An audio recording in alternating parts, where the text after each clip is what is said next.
Okay, the one supercharge we really need to do is the building jump. So when we're going across these buildings, right here. Oh, well that worked. He just jumped, he fell his way over it. Is that a Michael Jackson? Did he get a poster of himself as Michael Jackson? Oh, baby. I gotta get me one of those. If I ever commission artwork, that's what I'm getting.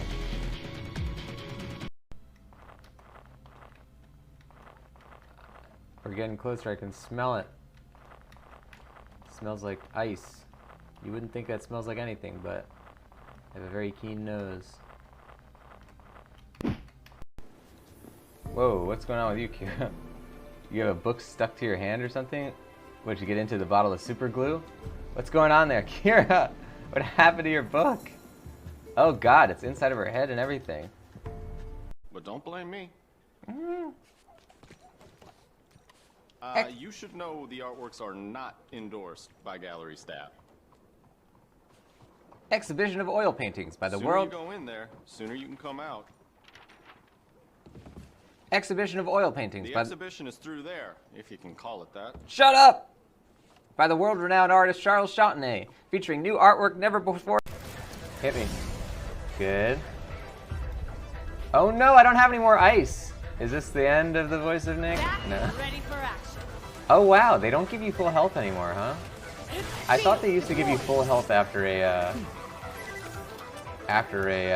second win. I guess not.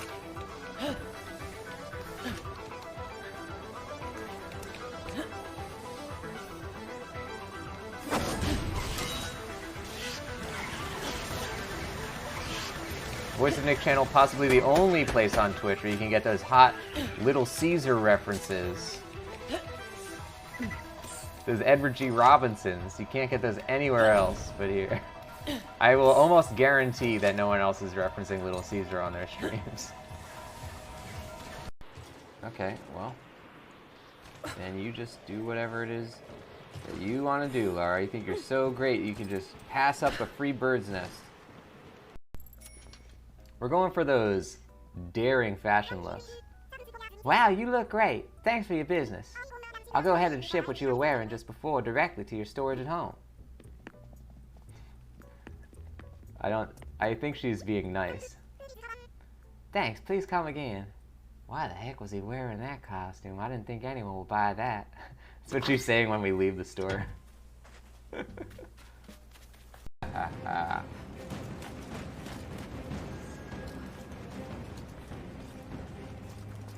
He's dead.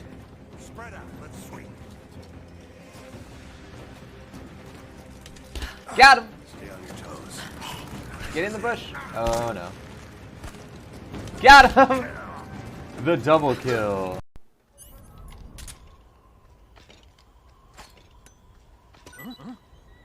There's two guys.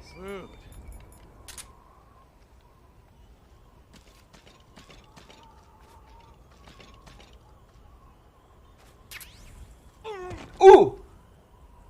He immediately died. Wow. Okay, Poison Dart Frog that's also gone bad is a deadly combo. I'm so hungry. That was great though. I guess that counts as a kill, but it's an interesting kill at least. Alright. Bonehead needs more HP. He really has a problem with like staying alive, which is generally something you don't want to have a problem with.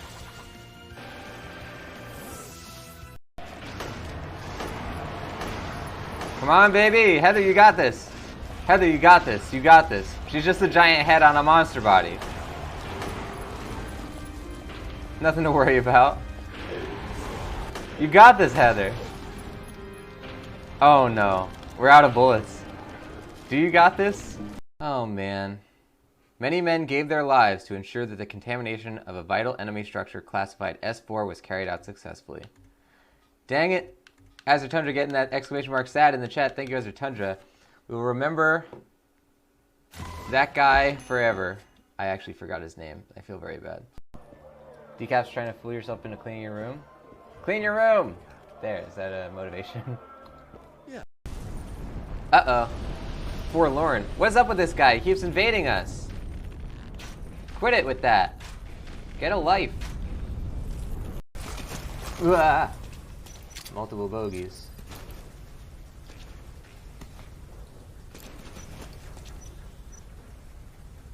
How about this? Huh? What's up?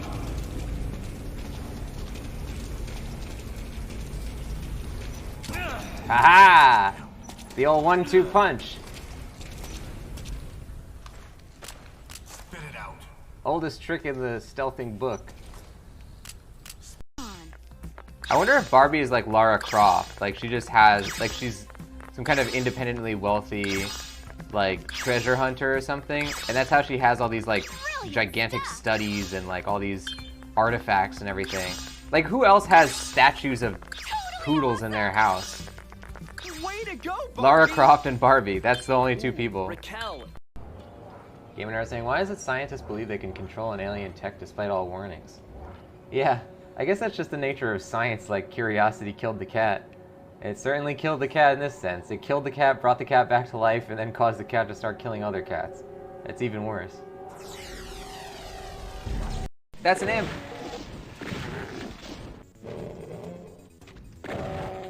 Get this pinky, baby. There he goes.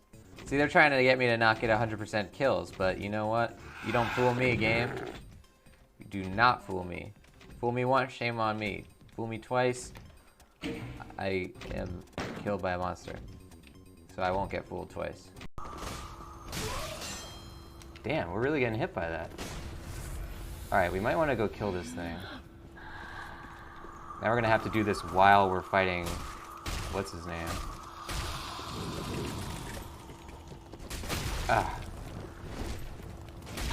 Ah, he got it! He's like, get out of the way. We're trying to have a fight here. Civilized fight. Between warriors, not between trees, okay? Now we have to do number 3. What is this? A puzzle of like, do you know what a number is? It's lighting up the one we're supposed to do. Do you know what number comes after 2? How about what number comes before the number that comes after 2? It's 2. Good job. I can't get his radio. I think I killed him now. I think I hit him in the head. Damn it. Oh, the vulture's coming in. Oh, God. The savagery of man. All right, vulture, get out of here. Oh, my God, it's biting off his gizzards. Get out of here, vulture. The spiders killed every man in my camp, including my brother. I am sorry about your brother. You could burn through those webs if you had some oil. You will find some in the camp to the north. I am sorry about your brother, but not any of the other guys in your camp that you just mentioned. Oh, that's a... No, I got tricked by my own decoy. That's not a guy. See, it's understandable how the guards could fall for that. And there's like 5 wolves over here. Get out of here, wolves. I'm trying to fight centipedes. There we go. Now just hang back and watch the explosion. Good stuff, and it all has gone away. Our crimes have been wiped clean. How could they possibly know it was me? The crime is over. There's no trace in me. They were literally looking right at me when the crime ended. But how would they know it was me? I ask you, how would they know? We have 3 stars. This ain't good. Oh my God, that cop car's on fire. I didn't even do that. Uh-oh. Where's the sneak attack? Oh, hello. I feel like I only got sneak attacked because I was reading the sign about the sneak attack. Maybe they're in cahoots.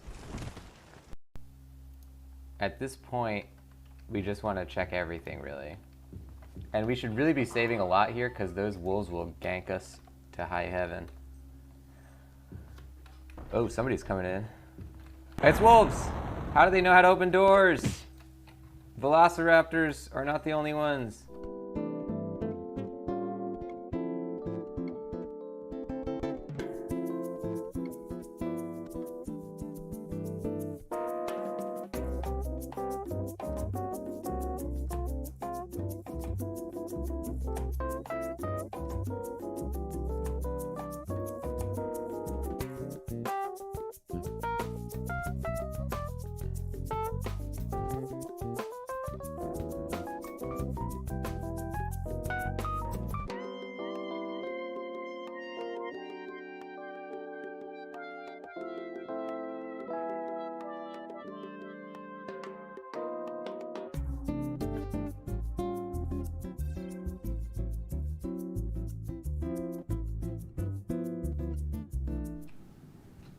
Welcome everybody to another Voice of Nick show. We're playing more Assassin's Creed 3. And we're hanging out here in the snow, probably a little underdressed. Well, we don't have any furs or like a winter coat on or anything, so I'm gonna say we're underdressed in the snow. And it's like waist high snow. It's not even like, you know, a light flurries or something. So we'll see how long we can stave off, you know, death. I guess over here it's sort of light flurries, but out in the frontier, it sure ain't. Okay, we're going this way. See, I know accidentally one of these days I'm gonna accidentally kill somebody with my gun. I should probably switch.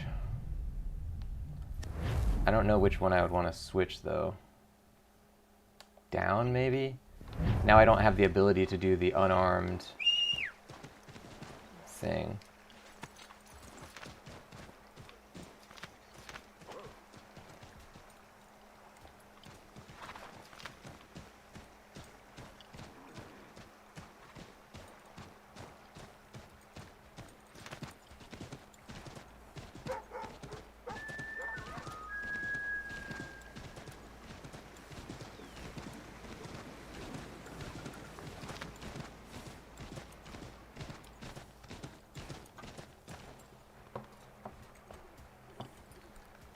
So, Hatham is currently trying to figure out where the heck this First Civilization artifact is. Whoa. I really feel like these guys try to get in my way when I'm on the horse. They like move towards me. Maybe it's their way of trying to like provoke us so they can get into a fight.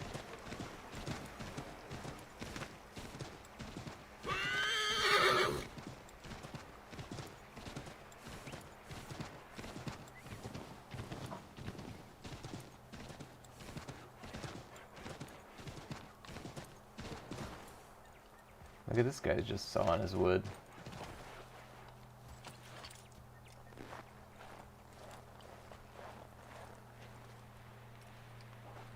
Obviously this kind of like American frontier life, especially in the winter, is very evocative of the game that would come seven years later, Red Dead Redemption 2, which, I mean, this is pretty damn impressive.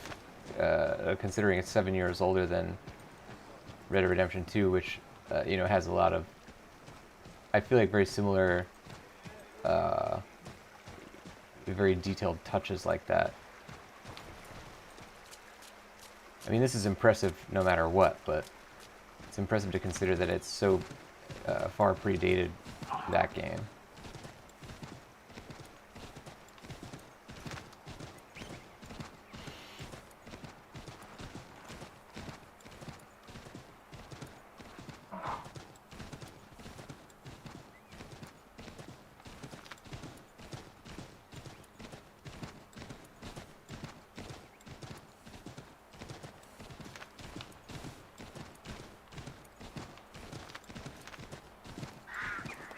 This would only actually have been 1 year after the first Red Dead Redemption, which, if you think about that, is incredibly impressive, because graphically speaking, this is maybe like 1.5 years after first Red Dead Redemption, which, again, like, that game is light years behind this one. So this was a real technical marvel. Of course, there's also the asterisk here that this is a remastered version, but, you know, all of the aspects which would still make it a technical marvel are still essentially in place.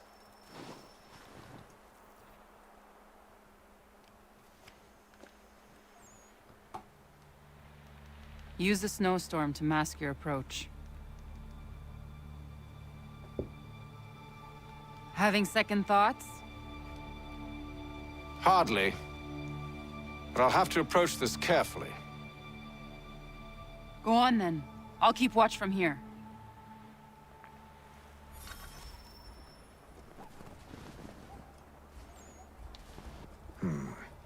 I can hide in that cart. Damn, how am I gonna get in the cart, though? Oh, here we go. What's in the wagon?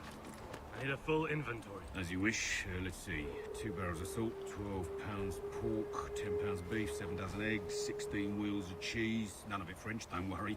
5 bottles of whiskey, couple dozen new uniforms, boots, and leather for patching, blankets, a cart feed for the horses. What else? That's it? That's all there is?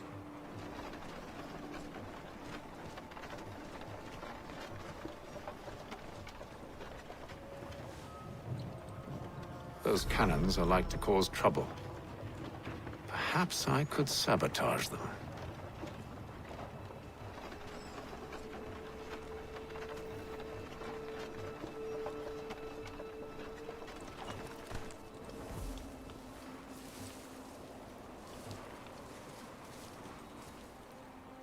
What is our side objective here? Do not kill any guards using a weapon. Oh, jeez. Can I knock them out? Is that a possibility? Ah, crap. Oh, wait, no, yeah, this works. See, because having our weapon wheel assigned, we replaced on the bottom, you can see that we replaced the unarmed button with the horse button. But we're still unarmed. The only problem is we're going to be armed again if we choose any other weapons.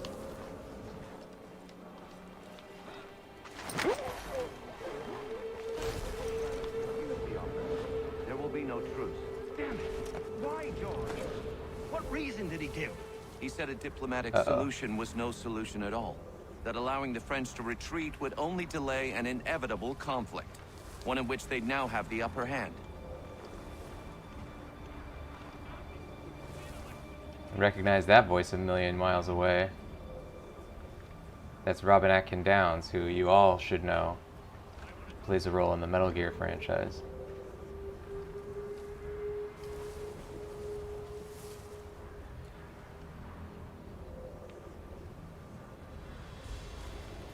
So we kind of screwed this up because we caused them to be suspicious, and now the conversation is still going technically, but they're not saying anything. There's merit to those words, as much as I hate to admit it. Still, can't he see this is unwise? It doesn't sit well with me either.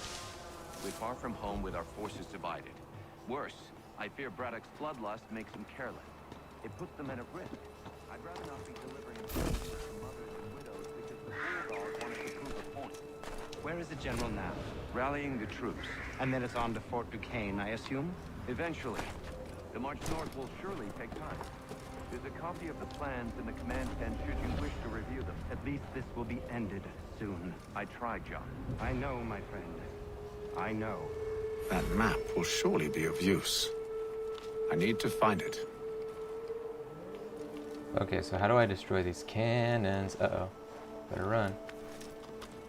Better run.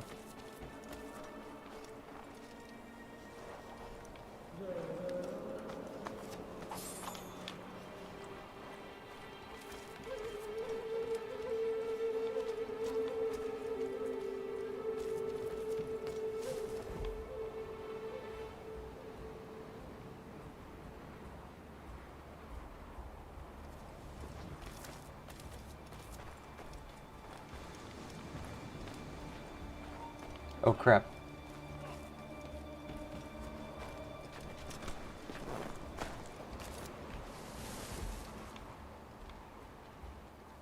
So if the guy saw us, he'll probably follow. We have a whistle button, which I'm curious about. It's different than our horse whistle. I don't think we're close enough to get him with it, though.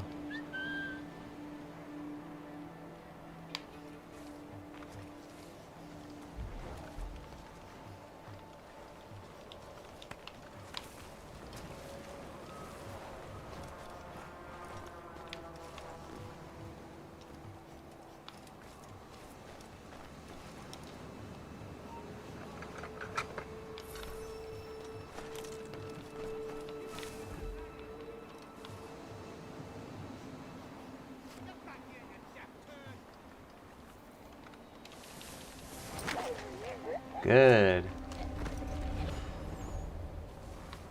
Now how can we get out there? Oh man, these guys keep respawning. Ah!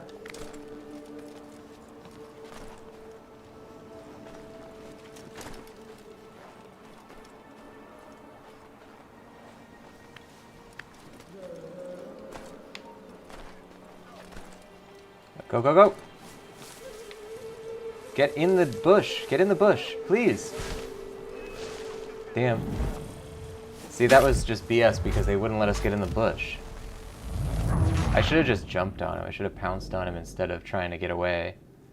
Because we were gonna try and do like a from the bush takedown, but I don't know. Hindsight's 20/20. Those cannons are like to cause trouble. Perhaps I could sabotage them. Damn, so we gotta do the whole thing over. Okay, that's alright.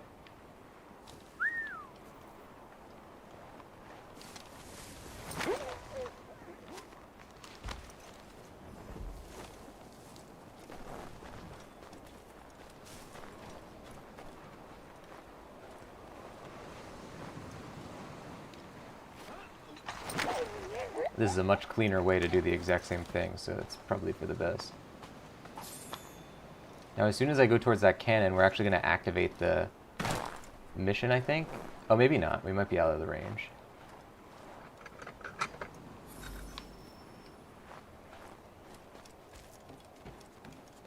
Tell me you good news. General Braddock refused the offer. There will be no truce.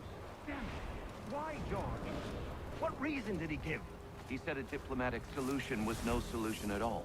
That allowing the French to retreat would only delay an inevitable conflict. One in which they now have the upper hand. There's merit to those words, as much as I hate to admit it. Still, can't he see this is unwise? It doesn't sit well with me either. We're far from home with our forces divided. Worse, I fear Braddock's bloodlust makes him careless. It puts the men at risk. I'd rather not be delivering grim news to mothers and widows because the Bulldog wanted to prove a point. Where is the general now? Rallying the troops. And then it's on to Fort Duquesne, I assume? Eventually. The march north will surely take time. There's a copy of the plans in the command tent should you wish to review them. At least this will be ended soon. I tried, John. I know, my friend. I know. That map will surely be of use. I need to find it. So that's where the map is, but first we want to get the cannon.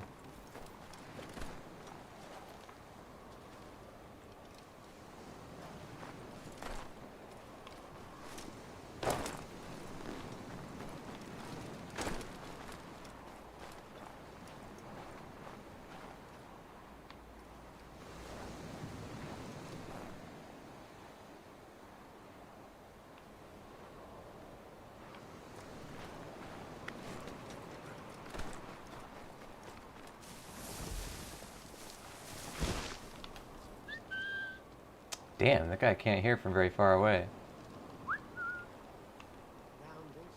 Oh, this guy heard us. Okay, that's not good. Damn! We botched it again because that guy saw us attack the first guy. Now that's upsetting that we would botch this twice. Alright. Let's try and do the two cannons before we do the eavesdrop, just so that it's like money in the bank once we have completed them.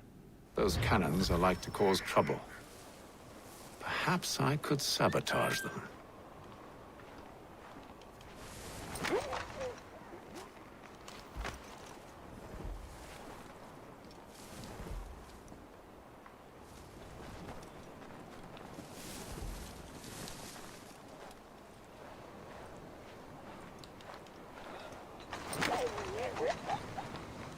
We should be able to stay out of the eavesdrop range if we're careful.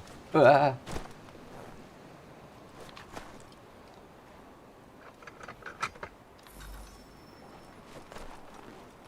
Nope, that's going to be inside the eavesdrop range. So we have to do the eavesdropping first. General Braddock refused the offer. There will be no truce. Damn it! Why, George? What reason did he give? He said a diplomatic solution was no solution at all. That allowing the French to retreat would only delay an inevitable conflict. One in which they now have the upper hand. There's merit to those words, as much as I hate to admit it. Still, can't he see this is unwise? It doesn't fit well with me either. We're far from home with our forces divided. Worse, I fear Braddock's bloodlust makes him careless. It puts the men at risk. I'd rather not be delivering grim news to mothers and widows because the Bulldog wanted to prove a point. Where is the general now? Rallying the troops. And then it's on to Fort Duquesne, I assume? Eventually. The march north will surely take time. There's a copy of the plans in the command tent should you wish to review them. At least this will be ended soon. I tried, John. I know, my friend. I know. That map will surely be of use. I need to find it.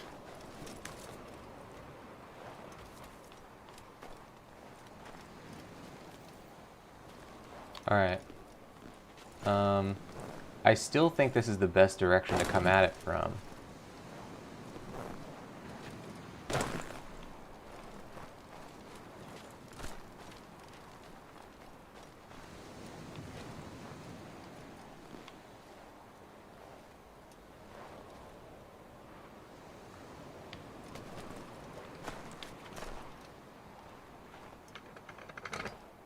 Got him.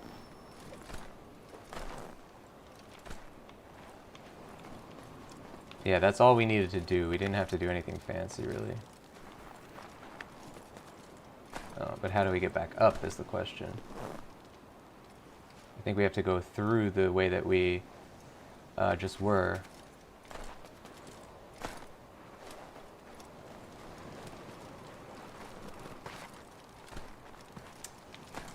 Yeah, I can't get through this area. Okay, that makes it a little bit more complicated.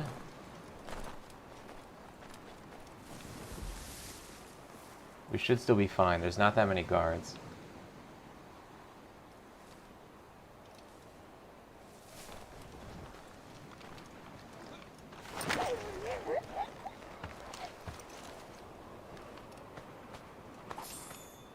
Now it looks like there's somebody on the rooftop there. So we gotta watch out for him. Oops.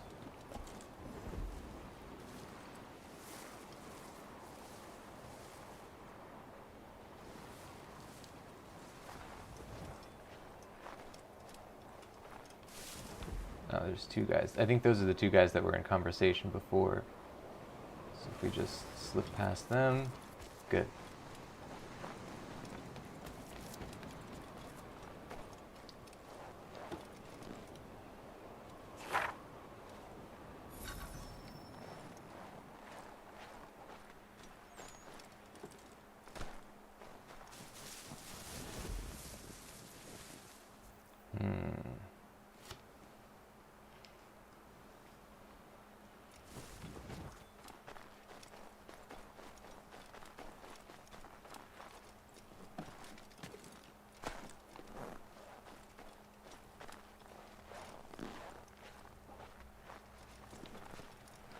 How can I get him to climb this little slim thing? Otherwise we gotta find a different way out. Oh! That's not good.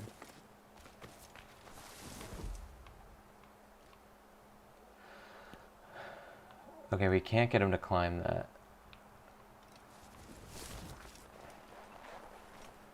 Do I have any distraction items of any kind? A smoke bomb, but I think that'll cause a scene. We want to try not to kill him using any weapons.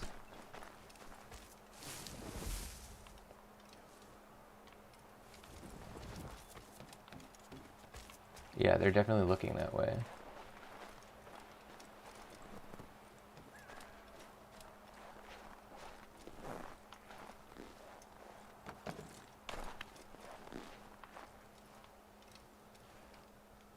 If we could get on that house. Where's this guy that I'm seeing on the map?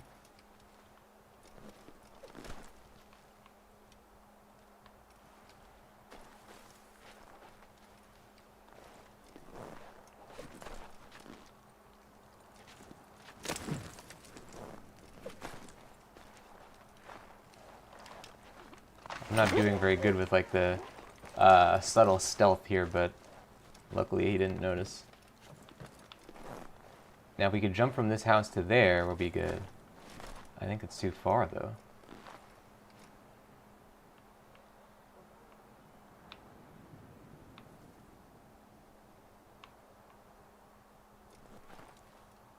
Oh, there's a front door.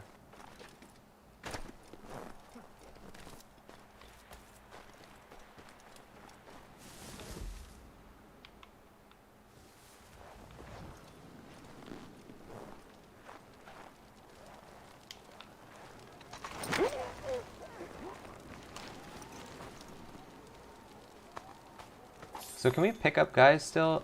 Oh yeah. It's good to know. I haven't done that in, I don't think ever in these games, and I've never bothered.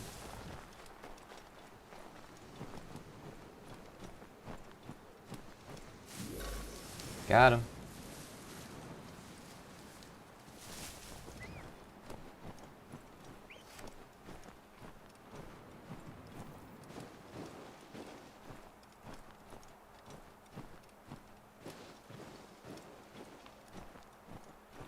I think this is really cool, the way that the snow hinders you in this. Again, something they later did in Red Dead Redemption 2, but this is way before that.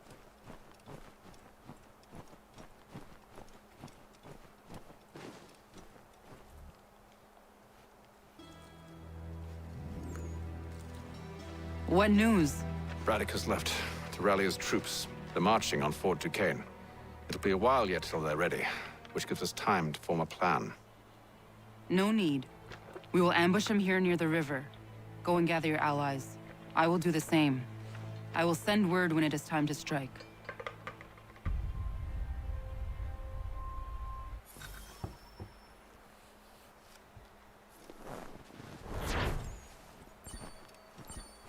Got him.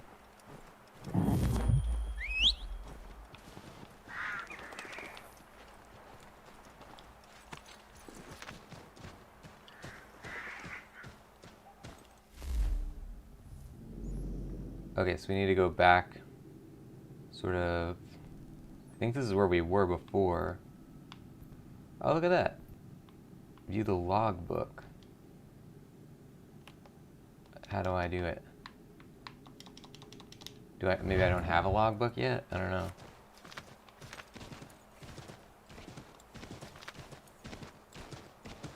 I wonder how the horse fares in the really deep snow. We'll have to wait until we get to some.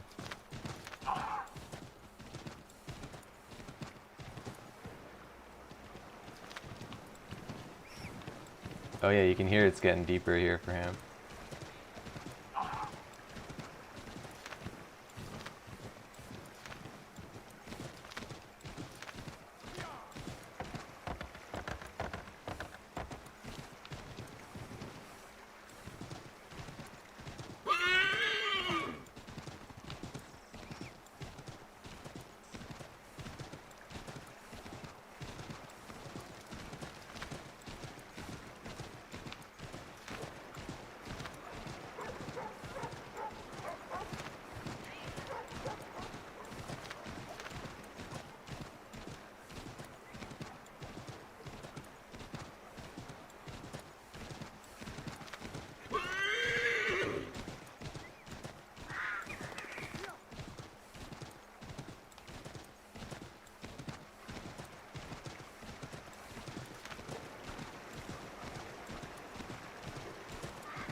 The cold, cold ground.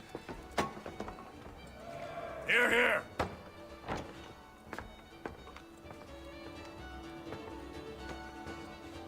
Hard at work, I see. How did you... It is time. We've set up camp to the north. Meet me there. Gentlemen, let us away.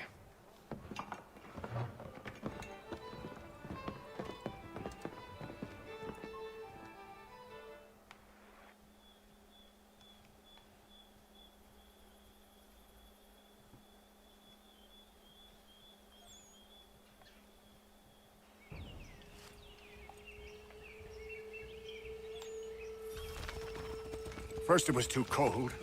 Now it's too goddamn hot. And humid too. It's a right swamp, I tell you. To say nothing of the mosquitoes. Warm weather and bugs are soon to be the least of our worries. What? You mean the bulldog?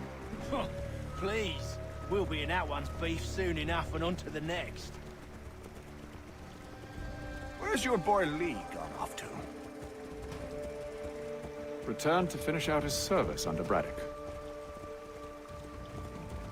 I imagine the bulldog's none too pleased after the stunt we pulled.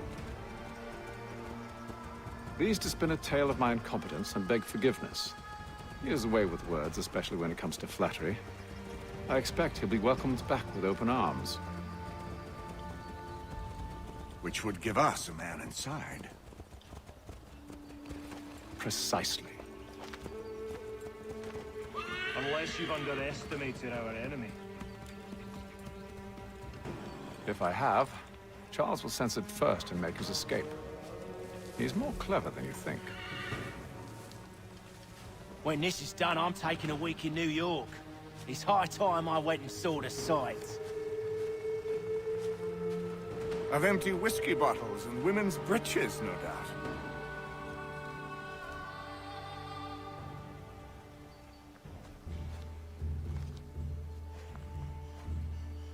I see you've been busy.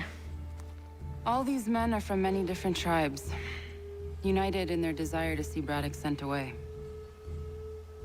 The Abenaki, the Lenape, the Shawnee. And you? Who do you stand for? Myself. What would you have me do? Will you help the others to prepare? Follow.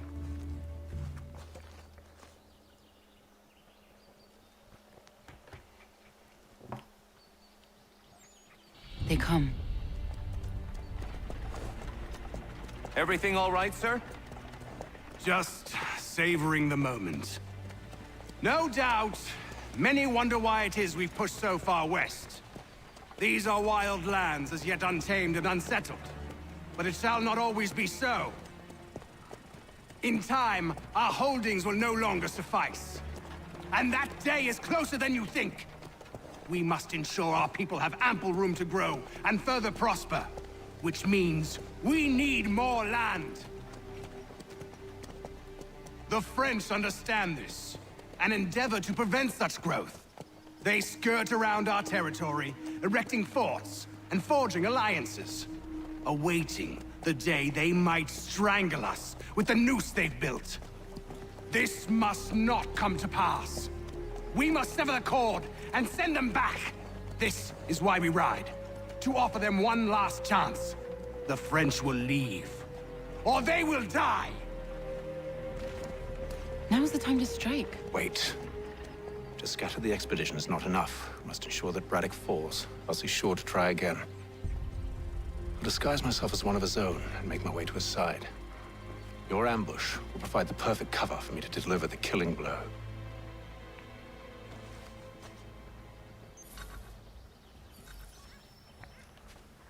We await your signal. There, in front of us.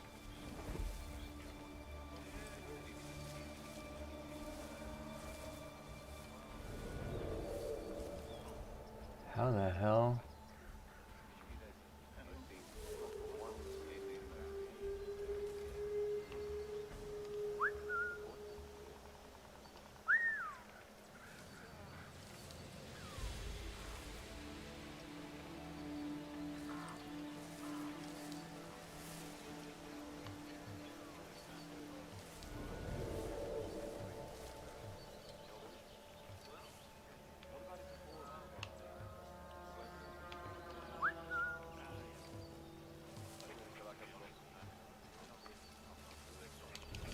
Kill Oh! them!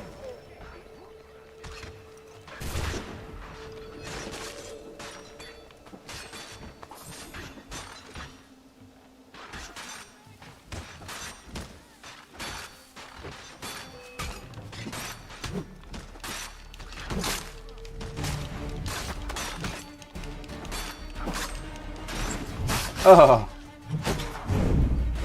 Oh my god.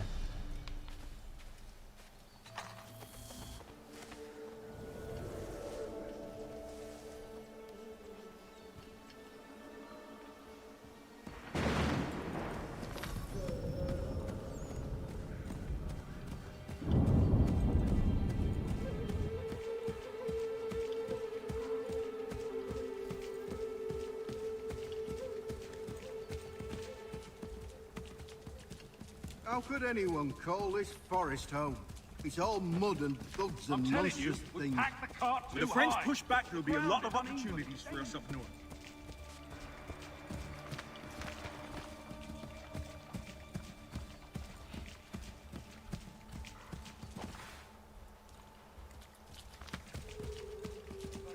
Have served, you mean? Sir, you are grateful to have served. General!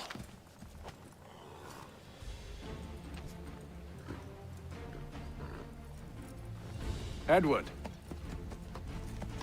Not so fun on the other end of the barrel, is it? Look out!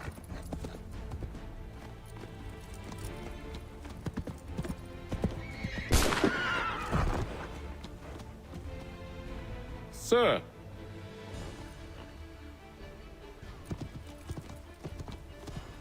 Where are you off to, Edward?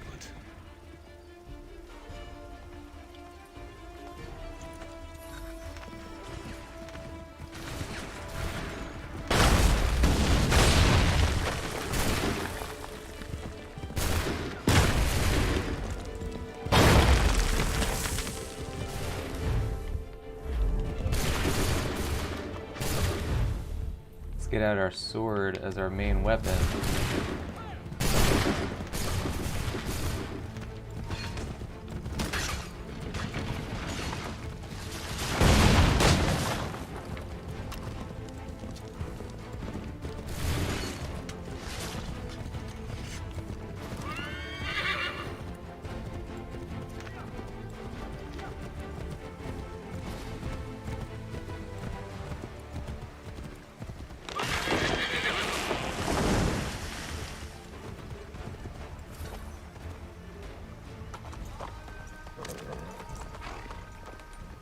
I never took you for a coward, Edward. Come on, then! Such arrogance. I always knew it would be the end of you. Is the end of you.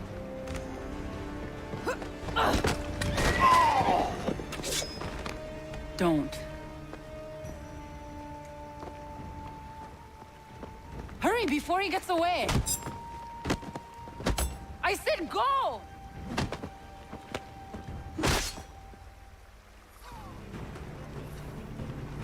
I don't deserve this!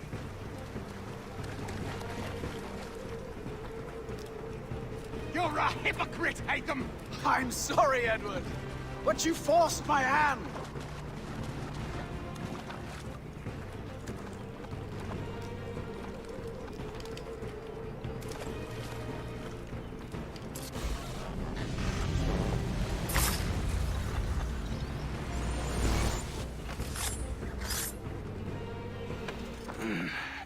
Why, Haytham? Your death opens a door. It's nothing personal. Well, maybe it is a little personal. Been a pain in my ass, after all. But we are brothers in arms. Once, perhaps. No longer. Do you think I've forgotten what you did? All those innocents slaughtered, and for what? It does not engender peace to cut your way to resolution. Wrong. Whether we applied the sword more liberally and more often, the world would be a better place than it is today. In this instance, I concur.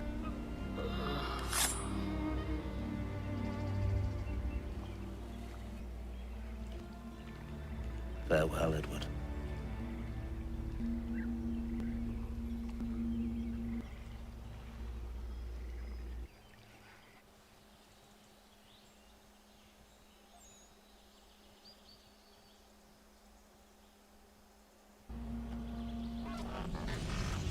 it's done.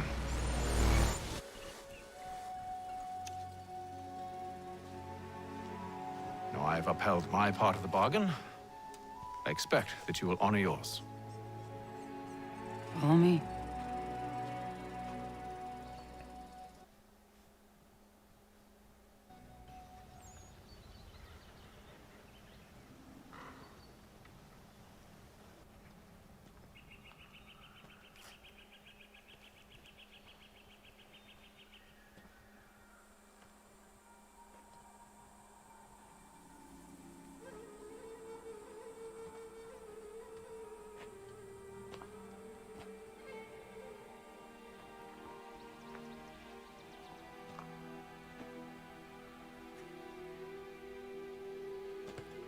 No.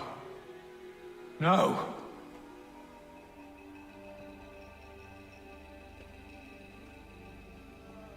You seem disappointed. I thought that I held a key that would open something here. This room is all there is. I expected more.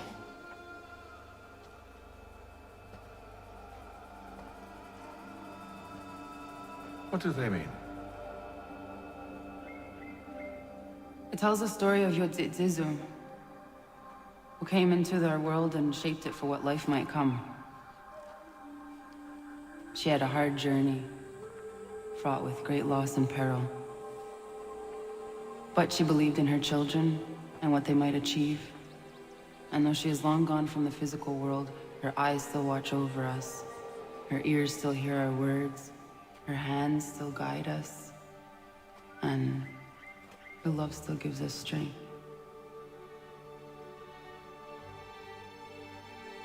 You have shown me great kindness, dear. Thank you.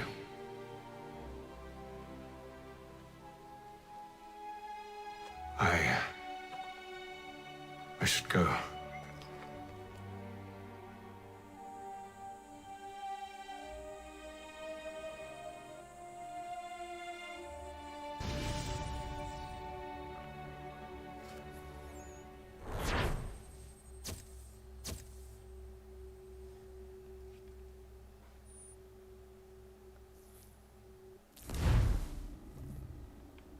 So Braddock's entry has been updated. I'm interested to see how they show that.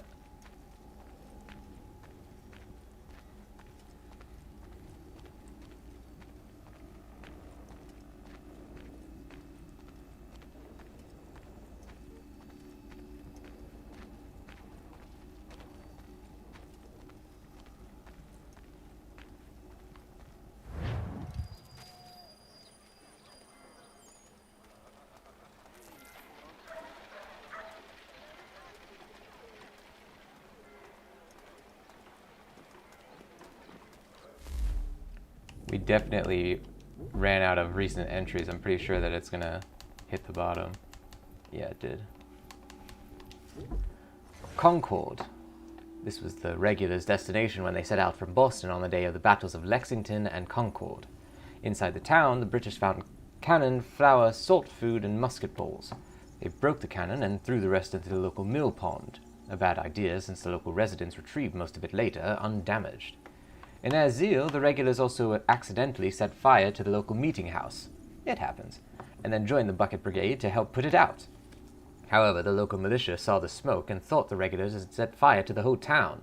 The militia marched in, causing a battle with the regulars at the North Bridge just outside of town. It was a comedy of errors with very little comedy. The battle at the North Bridge was immortalized in the Concord Hymn, a popular poem by Ralph Waldo Emerson. Emerson lived in Concord in the 1830s, which probably made him a bit biased. He refers to fighting at the bridge as the shot heard round the world. A bit of an overstatement, since the first shots of the war had been fired at Lexington hours before. Maybe he'd been napping. You know what poets are like. Trading posts. Trading posts were essentially general stores set up in the North American frontier. The clientele, mainly explorers and members of local indigenous nations, would barter for various goods, such as guns, axes, pots, and pans. Payment was mostly in the form of furs, which were shipped back to Europe.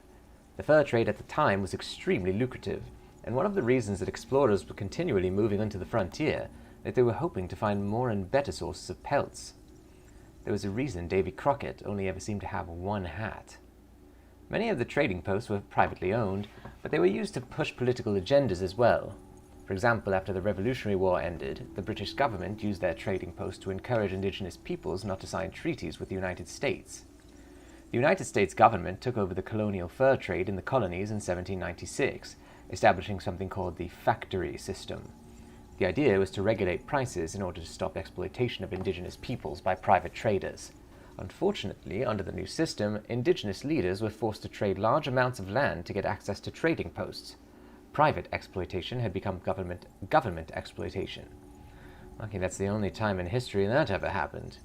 Since that obviously wasn't any better, the factory system was abolished in 1822. The Battle of Fort Necessity. This was one of the opening battles of the French and Indian War, and it's important that opening battles are quite exciting, otherwise everyone just sort of loses interest. In 1754, George Washington was sent to the head of the Ohio River Valley with a group of Virginia militia. The land there was contested territory between the British colonists and the French. Washington's mission was to retake Fort Duquesne and drive French forces out of the area. Washington and his troops attacked the French patrol at Jumonville Glen, in what would be the first acts of violence in the war. Washington expected a return attack and so had his troops build a palisade wall surrounding their surprise, a Fort of Necessity, hence the name.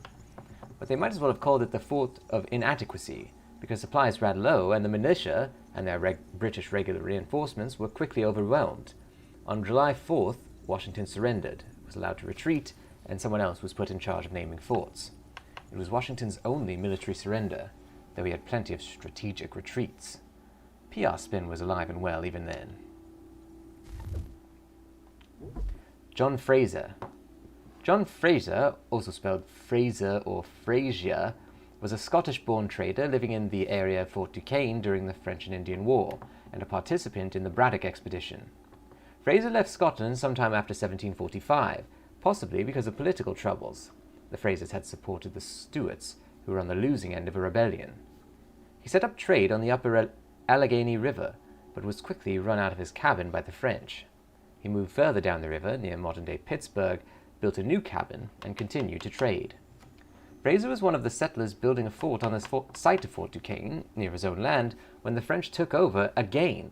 Fraser supplied Washington's attempt to reclaim the fort in 1754, which was followed by the defeat at Fort Necessity, and served as chief scout during the Braddock expedition. After Braddock failed, Fraser gave up on the area, depriving the French of a third opportunity to chase him off his land. So, I suppose that's a small victory. He moved to the Tuscarora Valley before finally setting at Fort Bedford. George Washington. Here's a name even you should recognize, George Washington, who would go down to be the leader of the army during the American Revolution, and the first president of the United States. Oh, so that was Washington that was in that cut. I thought he looked like Washington. That's pretty funny that he saved the guy from Hatham, because George Washington was just out there doing his job, you know. I was going to say you probably know everything I'm going to tell you, but that would be a lie. What you know is that George Washington has a lot of things named after him, and anything else you learned in school you forgot because you thought you'd never use it in real life. You should call your history teacher and tell her she was right all along. George Washington was the son of a planter from Virginia. He was raised with little education, but was ambitious, teaching himself mostly from books. Washington started in business early, speculating on land starting at the age of 18. When he was 20, his older brother died, leaving him the heir of the family plantation at Mount Vernon, where he lived until his death, and where you can still visit his grave today.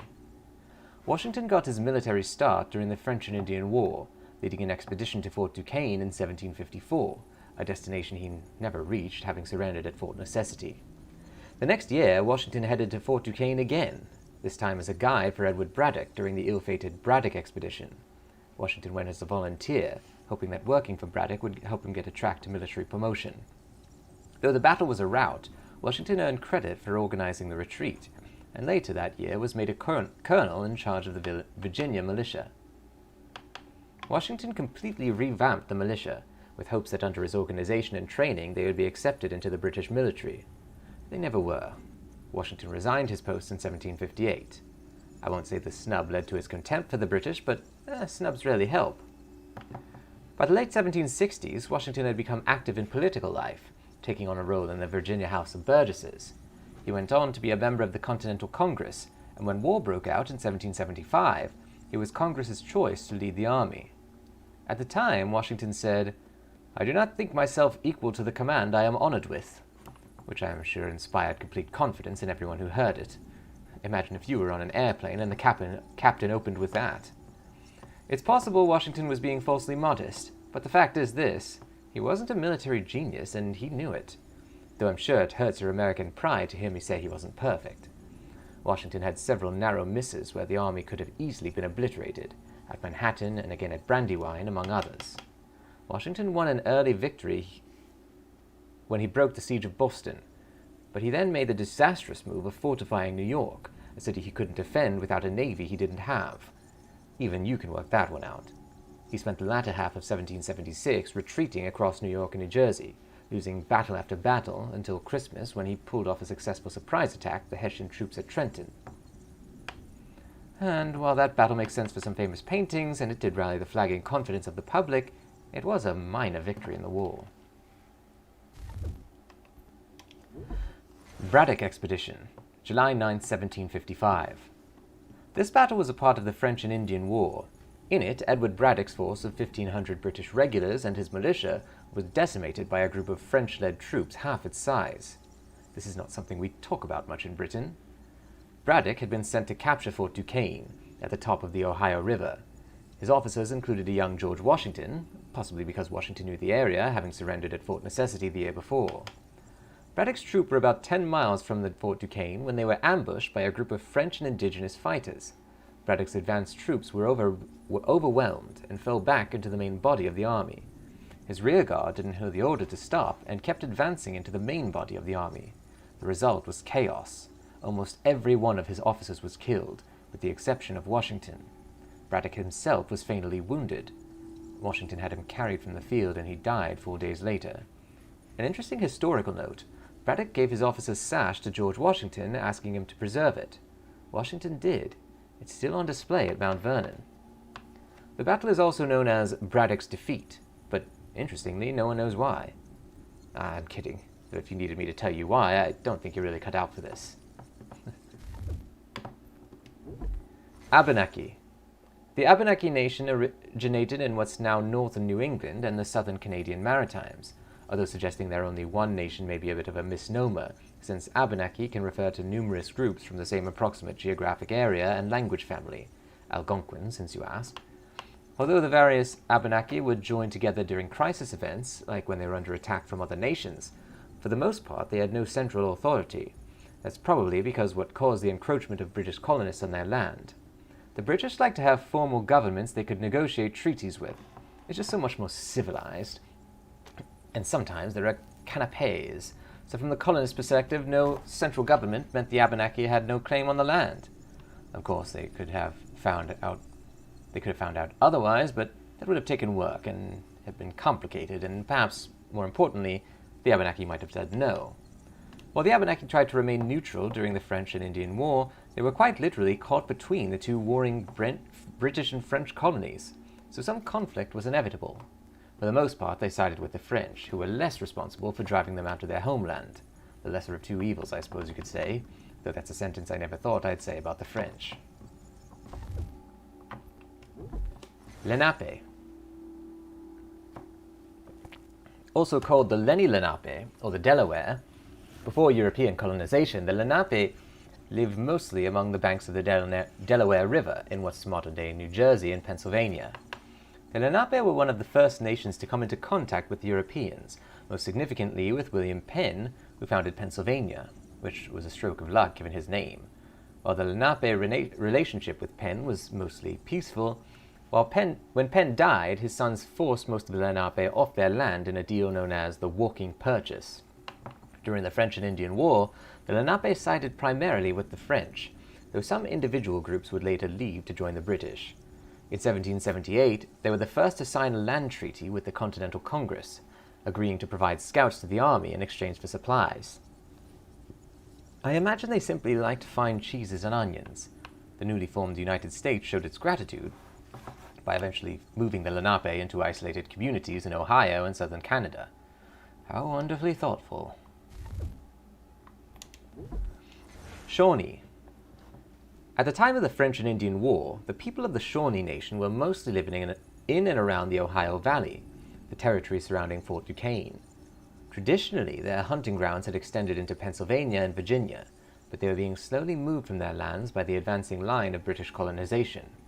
Hoping to stop, or at least slow, settlement, some of the Shawnee entered the war, siding with their traditional trading partners, that is, the French. By 1758, some Shawnee negotiated peace with the British in the Treaty of Easton. However, the treaty wasn't respected, and if you know anything about colonial history, you're probably sadly unsurprised by that, leading to another war, Pontiac's Rebellion in 1763. By the time the American Revolution started, many of the Shawnee opted to remain neutral, although some sided with the British, again hoping to help push back colonists. Unfortunately, the result was the same as many other indigenous peoples. The Shawnee were forced to leave their lands, with the majority eventually settling in Oklahoma. Good Lord, settling in Oklahoma, as if their story couldn't get any worse. Edward Braddock, updated. So do they show where the updates are? Oh, there it is. That's really cool. I like that they display exactly where the update break is. It was George Washington who carried Braddock from the field on his sash, which Braddock then entrusted to Washington. That carrying bit may sound a bit odd, but that sash is bigger than it looks, more than 3 meters long, and doubled as a field hammock. It says something about officers that they'd wear a piece of clothing designed to carry their body off the battlefield, which would also single them out for getting shot at. The ways of war are mysterious. Braddock dies of his injuries a few days later. Washington kept the sash. Here's something interesting. Because of concerns that enemy soldiers would desecrate Braddock's body, he was buried under the road, so the wagons would run over the earth and hide the gravesite. In 1804, road workers discovered the remains, and they were moved to another site, which is now marked by a marble monument. Wow.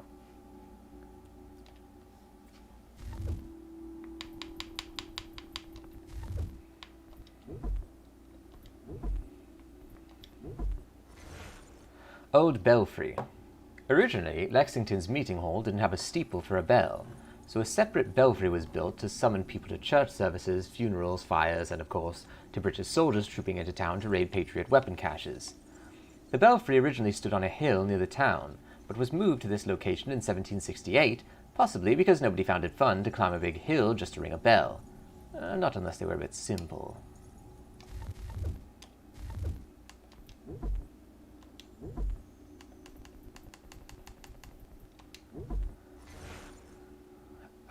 I don't remember how she pronounced it. Kaniezio. Kaniezio. I think it was something like that. Kaniezio was a member of the Kanien'kehá:ka Nation. Kanien'kehá:ka Nation, living on the frontier lands near Boston at the time of the French and Indian War. Assassin records indicate she was the daughter of the Ayakoane, or clan mother, from an early age and was being groomed for leadership herself. While many in her community chose to ignore the incursions by colonists in the area and growing tensions between the French and British, Zio was convinced that they presented a very real danger. She began to argue to anyone who would listen that the village should take action, rather than staying silent, which was contrary to the will of the clan chiefs at the time. She refused to follow their orders and remain neutral, deciding to fight back in her own way and recruiting help where she could get it, including from Haytham Kenway.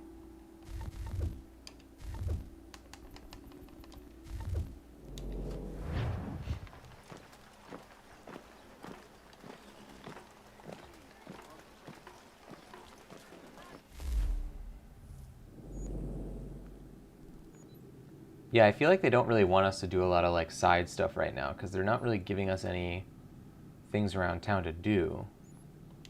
Let's get one more sync point.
Yeah, it's still not giving us stuff, so let's go towards the main quest.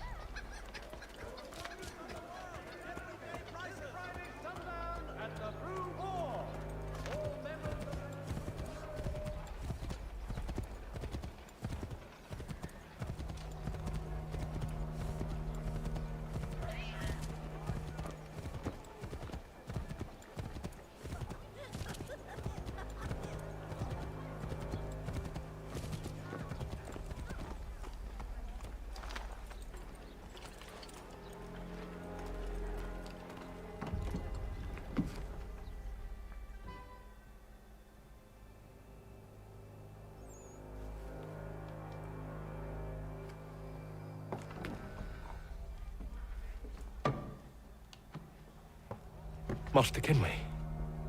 Did you find it then? It was not the right place. The others are waiting for you.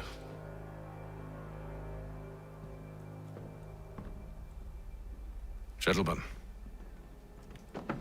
please, sit. I fear our temple was no more than a painted cave. Although it did contain precursor images and script, which means we are close. Not close enough, it seems. We need to redouble our efforts and expand our order and establish a permanent base here. Although the site eludes us, I am confident we will find it. Sleuth. Hear, hear. Furthermore, I believe it is time we welcome Charles into our fold. He has proven himself a loyal disciple and served unerringly since the day he came to us. He should be able to share in our knowledge and reap all the benefits that such a gift implies. Are any opposed? Very well. Charles, come, stand.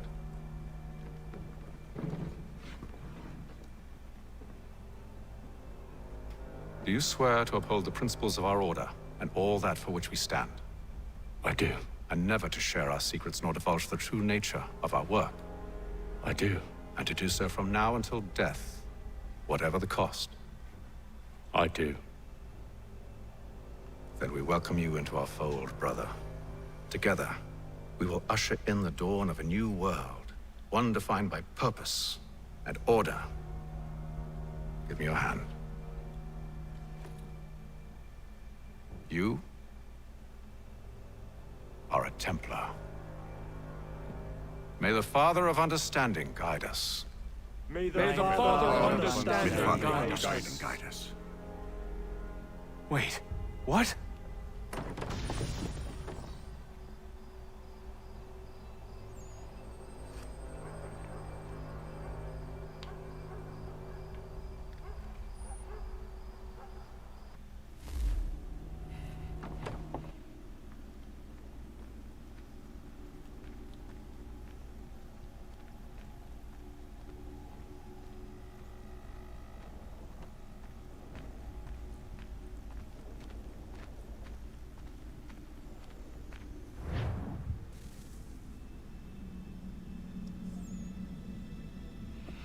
You all saw that, right?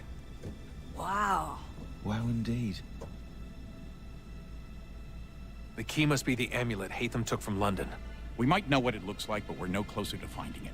Desmond, you need to keep going. Hey, he's your ancestor too. Why don't you hop in the Animus? Really? That's your response? It's like dealing with a 6-year-old. What is wrong with you, Desmond? You want to know what's wrong? I'm sick of being treated like I'm not even here. Desmond, do this. Desmond, do that. Desmond, you better figure things out because the sun is going to turn us all to ash. And I know I was really nice to you, but actually I'm just another Templar plot twist. And yes, I would like very much for you to be controlled by a magic space wizard so that you can murder me. So there's your answer. I'm sick of being a goddamn pawn. I thought it might be different with you. I mean, you're my father, but turns out you're no better than the fucking Templars. Don't you ever equate me to those bastards again. You hear me? Everything I do, everything I have done, has been for you. Maybe I pushed a little too hard, asked a little too much, but try and remember exactly what's at stake here. You need to get it together, kid. We're running out of time. That was unusual. Well, I'm just going to pretend that this never happened and get back to bringing everyone up to speed on where we stand. The news isn't good. It appears this temple is powered by a collection of, well, I guess they're batteries. You found one on your way in, but there aren't any more, at least not down here. Any idea on where we can find replacements? Not yet, so I intend to tiptoe into the Abstergo database. Now, if I can cross-reference these particular devices with their database, then maybe we'll get lucky. See what you can do. Obviously. Anyway, Desmond, you can either take a look around here or we can head back to the Animus.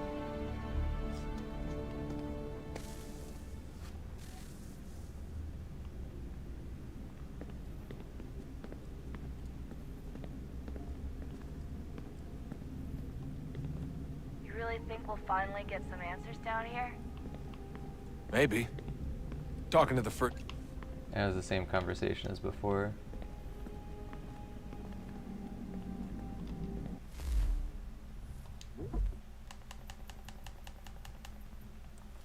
Rebecca Crane, so far so good. Hey there, Desmond. As you'll see from the date of this email, you've been in the Animus for a few days now. But don't worry, I've been staying on top of your vitals. Not even a blip. So it looks like extending the sessions won't be a problem. Whatever happened between you and 16 seems to increase your tolerance. The Animus keeps you in a resting state, which takes care of fatigue, and your memories are vivid enough that we're actually seeing micro-movement in your muscles, which means no atrophy issues either. Still, we'll be bringing you out for breaks just to stay on the safe side.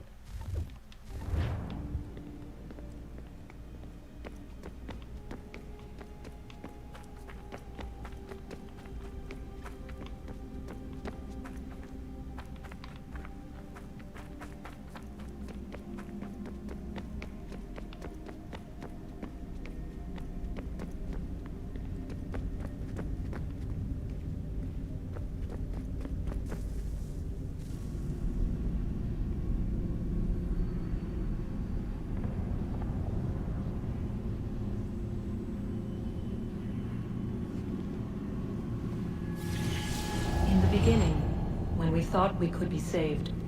We sought to face the sun's wrath and contain it. 4 towers would be built to pull her fury into this place and dispel it.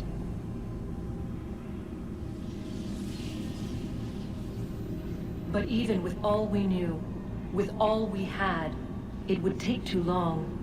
1,000 years we could labor and still the work would not be done. The first tower was never completed. The project abandoned. We moved on. But while we labored on other endeavors, a few returned. They thought to automate the process. Metal might finish what flesh could not.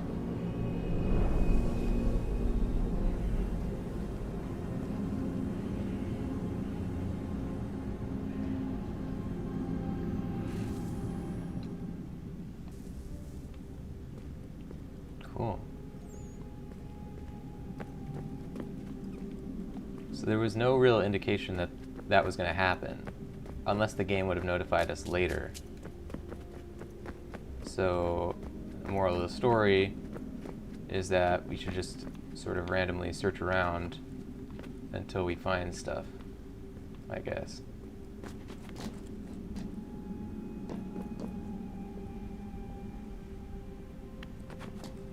Cool. Wow.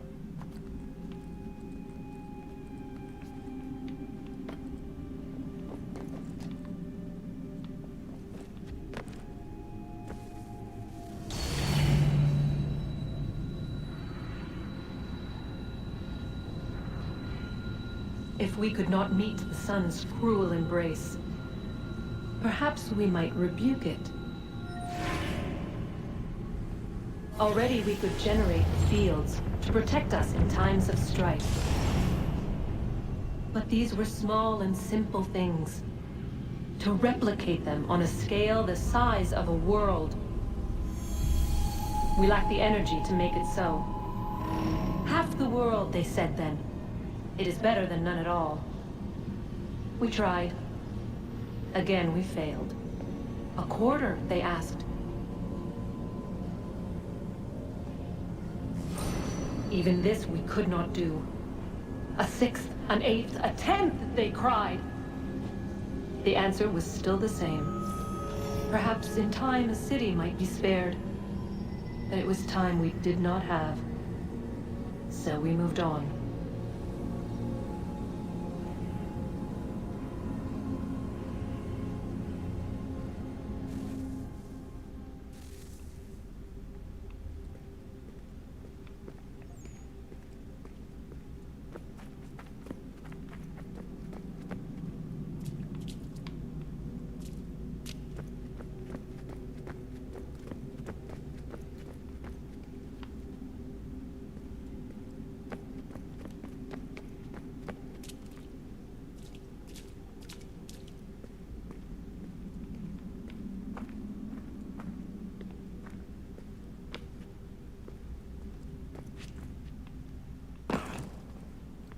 So I guess they just kind of want us to find those as we go. That was cool. Oh, look, Juno is standing there. Ah, not anymore.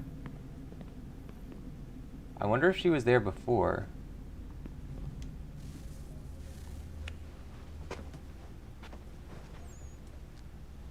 All right, here goes.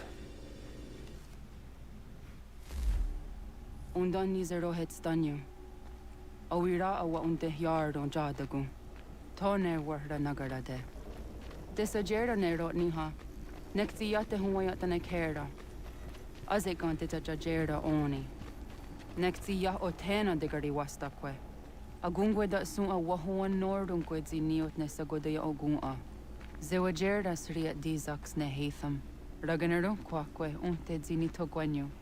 Nek zi ohando yo ha wihtu ya de ha ganerakwe. Zi nuer o jokwa templar agwego tadinya rodarhox. Ne on ha atket sanis. Zi gatke sun arian a higun sagandanu agat gatto zi ne sagar skanex.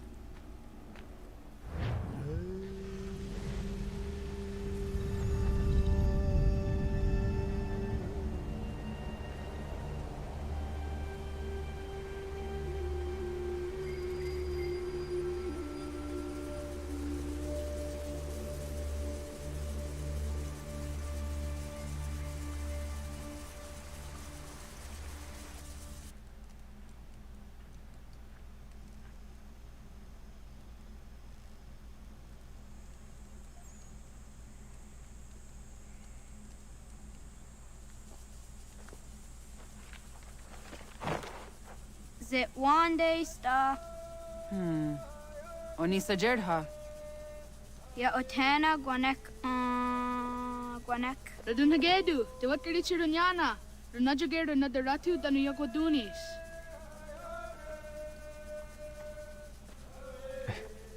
How was? Nexi dosa izi nakahonda di yahaze.